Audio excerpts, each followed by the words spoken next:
महाराज जी, आपका बहुत बहुत धन्यवाद हमारे चैनल से जुड़ने के लिए। बहुत धन्यवाद। आपके फुटकर चैनल से बहुत लोगों को लाभ मिले, मंगल कामना करते हैं जी। महाराज जी, भगवत गीता जो है वो भारतीय परंपरा का और भारतीय जो समाज है उसका आधार है। तो ऐसे में आप क्या ये जो कार्यक्रम है ये लोगों को एक तरह से लोगों के मन में भगवत जो गीता है उसका प्रसार करने का माध्यम है? हाँ, इसमें कर्म का, भक्ति का, ज्ञान का और आध्यात्मिक का बहुत सुंदर संगम है। एक तरह से ये कहें तो सभी जो उपनिषद हैं वो भगवत गीता दूध है और सारे उपनिषद गऊ हैं। और जो एक गैया होती है उससे दुग्ध अमृत लेने के लिए बछड़ा भी चाहिए। तो उसी प्रकार से सर्वोपनिषदो गावः दुग्धा गोपाल नंदनः। और दुग्धा कौन है? दुहने वाला श्री कृष्ण है। और दूध है गीतामृतम महत्। एक गीता रूपी अमृत ही दुग्ध है। इसलिए युवाओं को जहाँ एक कर्म करने की प्रेरणा इसमें मिलती है, स्वकर्तव्य निर्वहन की प्रेरणा मिलती है, वहीं राजनेताओं के लिए राजधर्म की शिक्षा मिलती है, अपने राष्ट्र के प्रति कर्तव्य क्या होना चाहिए उसकी शिक्षा मिलती है, और एक साधक को अपना स्वबोध करने के लिए, आत्मबोध करने के लिए सुंदर इसमें प्रेरणा मिलती है। तो संपूर्ण वांग्मय जितना आध्यात्मिक भक्ति का वांग्मय है वो सब कुछ भगवत गीता में आ जाता है। इसलिए भगवत गीता को सभी महानुभावों ने अपने अपने चिंतन के अनुसार इस पर व्याख्यान दिया है। संपूर्ण विश्व में भगवत गीता का इसीलिए नाम है। अब बहुत सारी बातें कहने के बाद जब सार निकलता है अन्य ग्रंथों में, लेकिन श्रीमद् भगवद गीता में सीधा वो असरदार बात एक ही वाक्य में आ जाती है। इसलिए भगवद गीता सबके लिए कल्याणकारी है। आचार्य जी, एक चीज़ ये पूछना चाहूँगी कि जो भारतीय जीवन शैली है वो बदल रही है और जो युवा है उनको किस तरह से जागरूक करना चाहेंगे जिससे वो धर्म के साथ साथ अपना विकास करें? जो भी युवान भाई बहन हैं उनके लिए हमारा यही कहना है कि लोग सोचते हैं कि हम 10 मिनट ध्यान में बैठेंगे या आत्मचिंतन में बैठेंगे तो हमारा वो 10 मिनट, आधा घंटा, 1 घंटा व्यर्थ जाएगा।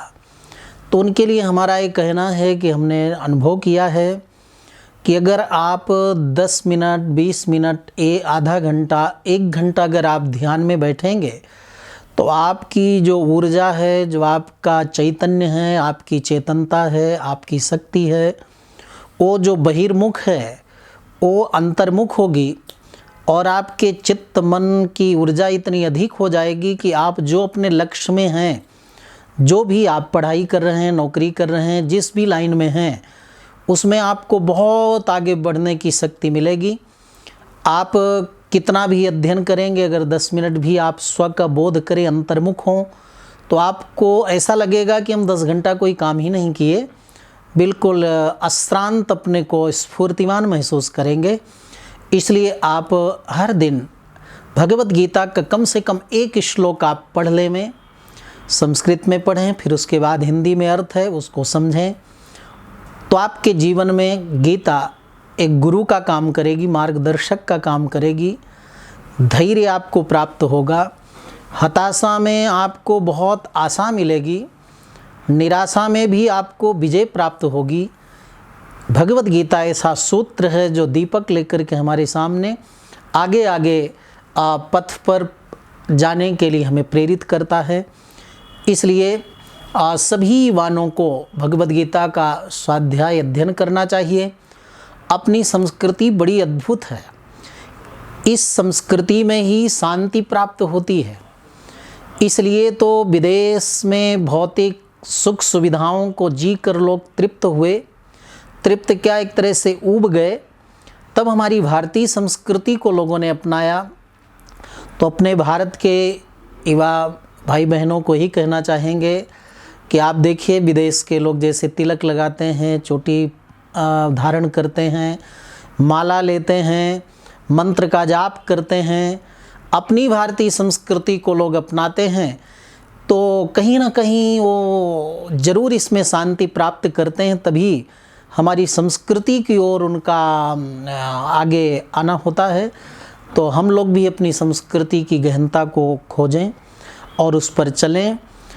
और वृद्धजनों को, जो गार्जियन हैं, अभिभावक हैं, उनके लिए कहना है कि अगर बच्चे युवान कोई प्रश्न जिज्ञासा करते हैं तो उनके समाधान को, उनके उत्तर को बहुत प्रेम से समझा करके सही उत्तर देना चाहिए।